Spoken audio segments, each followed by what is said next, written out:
Here I'm going to solve these equations, and they have indices, and in particular negative indices.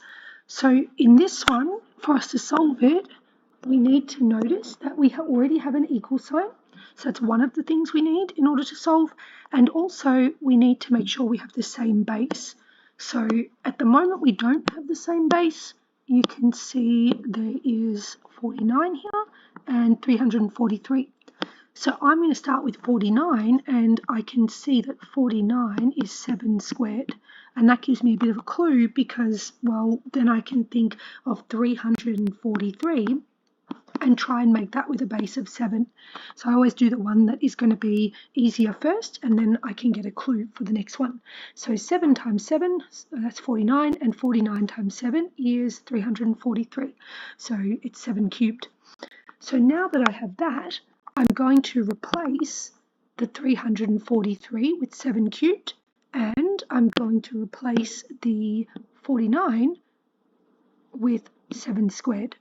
So that will look like 7 cubed, and we've still got the power of x plus 1, and that equals 1 over 7 squared. So it's no longer 49, I'm writing 7 squared to the power of x plus 3.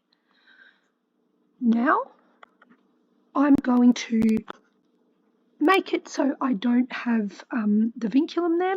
I might, before that, expand my brackets. Could be easier. So I'm going to multiply each thing by 3. So that gives me 7 to the power of 3x plus 3. So careful you don't write 3x plus 1. You have to times the 3 by everything. On the other side, I have 1 over 7 to the power of 2 times x is 2x, and 2 times 3 is 6. So now I think this is the best time to say, well, let's bring this out from the denominator. And usually we try and get positive indices. So how it looks now, we do have positive indices, but we can't solve because we've got that fraction there. So I'm going to take that 7 to the 2x plus 6, and I'm going to pop that into the numerator. And when it goes into the numerator, it's crossing over the vinculum, so the power changes to negative. So I've got 7 to the 3x plus 3 equals, take this out, 7 to the power of negative. I've got to make this whole power negative, not just the 2x. Let's see, we get 7 to the power of 3x plus 3 equals 7 to the power of negative 2x minus 6. And now we have an equal sign, and we have the same base. And these are the things we need to cross out the bases and solve. So we're left with 3x plus 3 equals negative 2x minus 6. Let's add 2x on both sides. So we get 5x plus 3 equals negative 6. And let's minus 3 on both sides.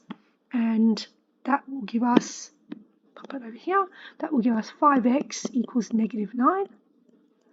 And of course divide by 5. And I get x equals negative 9 on 5. Notice how that negative here is in the numerator, but I've put it out the front. There's one negative, it's a negative divided by a positive, so the whole thing is negative. I might just pop that negative a little bit more centered. Let's pop it there. So my whole fraction is negative. So that's the first one. The next one I'm going to do, I think, is slightly harder because I think a lot of the time people won't know what to do with this decimal. And, well, in order to solve, as we saw with the previous example, we need an equal sign, which we have, and we need to have the same base, which we don't have. So somehow this 0.0625 has to have some sort of relationship with the 2.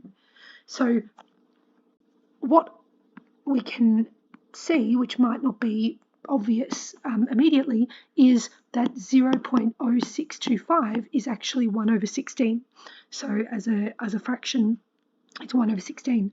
And if I then rewrite that, 1 over 16 to the power of x plus 1 equals half, I can see that 16 is not the same base as the 2 yet. But I can make the same base because 16 is the same as 2 to the power of 4. 2 times 2 is 4, 4 times 2 is 8, and 8 times 2 is 16. So that's 4 2's multiplied together.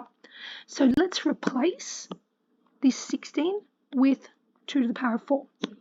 So I get 1 over 2 to the power of 4, the power of x plus 1, equals 1 over 2.